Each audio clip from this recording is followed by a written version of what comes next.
আমাদের মূলত এটা মোর অফ এ সৌজন্য কার্টেসি ভিজিট আমাদের পার্টি অফিসে। এর আগেও ইউএস এম্বাসির পলিটিক্যাল সেক্রেটারি আমাদের পার্টি অফিসে ভিজিট করেছেন এবং আমাদের সাথে বিভিন্ন বিষয় নিয়ে আলোচনা করেছেন।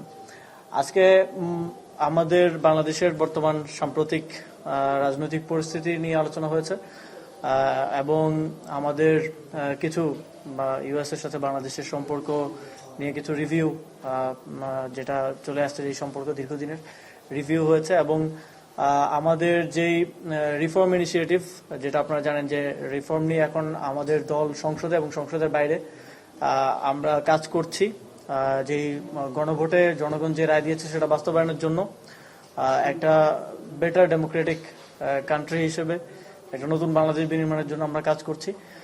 সেই বিষয়ে খুব বিশদ আলোচনা হয়েছে ডেলিগেশনের সাথে এবং কিভাবে এই রিফর্ম ইনিশিয়েটিভকে দেশের জন্য আরো ভালোভাবে কাজে লাগানো যায় এবং ইমপ্লিমেন্ট করা যায়। এখন তো ইমপ্লিমেন্টেশন নিয়েই আসলে পুরো বিষয়টা চলতেছে এবং সরকার একটা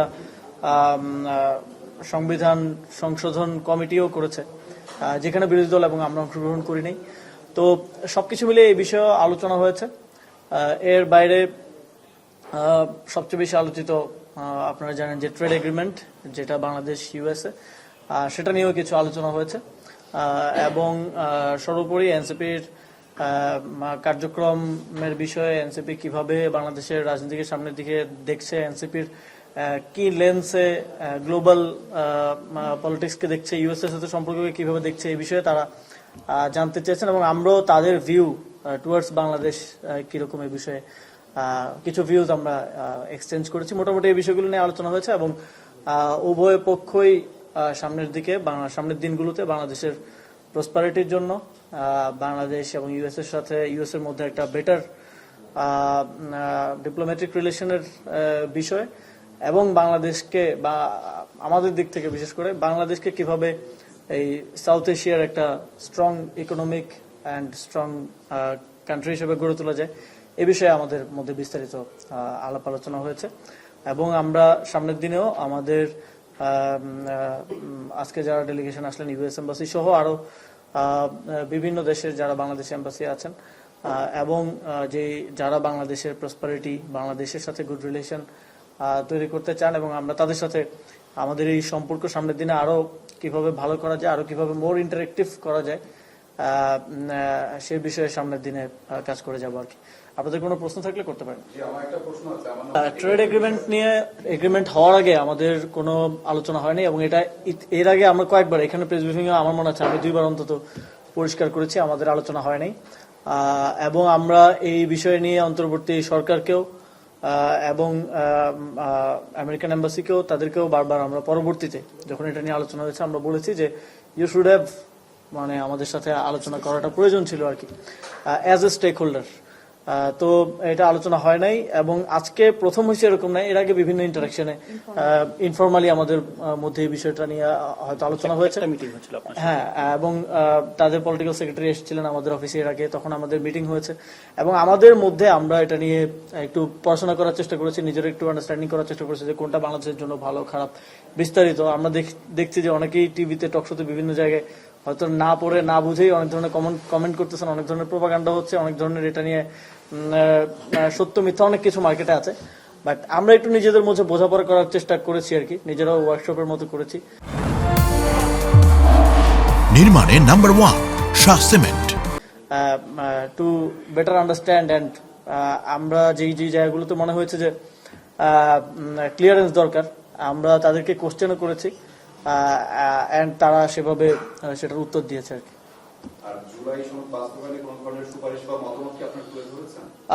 এটার ক্ষেত্রে তো আমরা পার্টি হিসেবে আপনারা আমাদের অবস্থান জানেন, আমরা এটা নন নেগোসিয়েবল একটা জায়গায় আছি যে গণভোটের রায় বাস্তবায়নের বিষয়টা নিয়ে এবং আমরা একই সাথে সংসদে এবং সংসদের বাইরে আমাদের কার্যক্রম পরিচালনা করছি, কর্মসূচি চলমান আছে।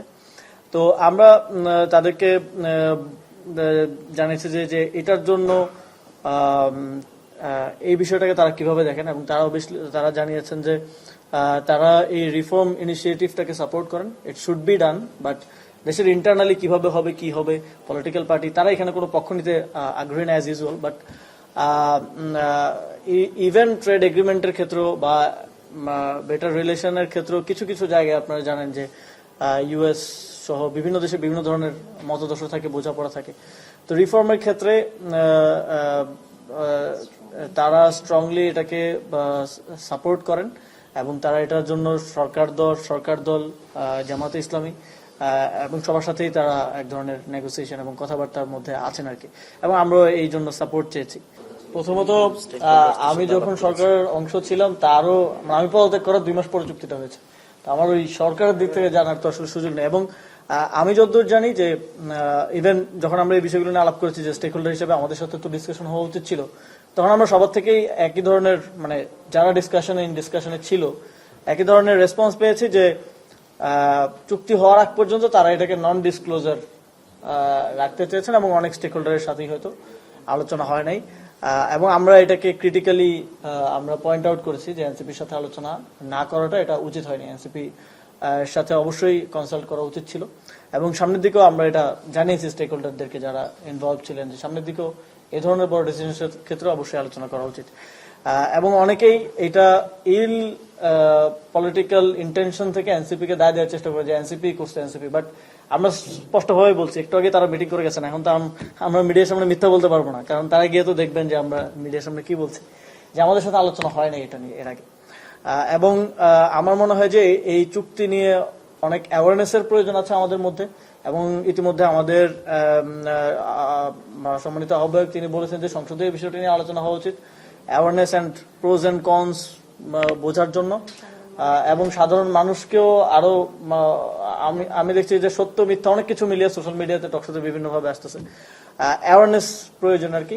তো এটা ওনাদেরকে আমরা বলেছি যে এটা কমিউনিকেশনটা আরো বেটার ভাবে আপনাদেরও করা প্রয়োজন, ইউএস এম্বাসিরও করা প্রয়োজন, যাতে করে ভুল বোঝাবুঝি তৈরি না হয়। তবে কিছু বিষয়ে আমরা ক্রিটিক্যাল অবশ্যই, এবং সেগুলো আমরা ইন ডিটেইলস তাদের সাথে ডিসকাস করেছি।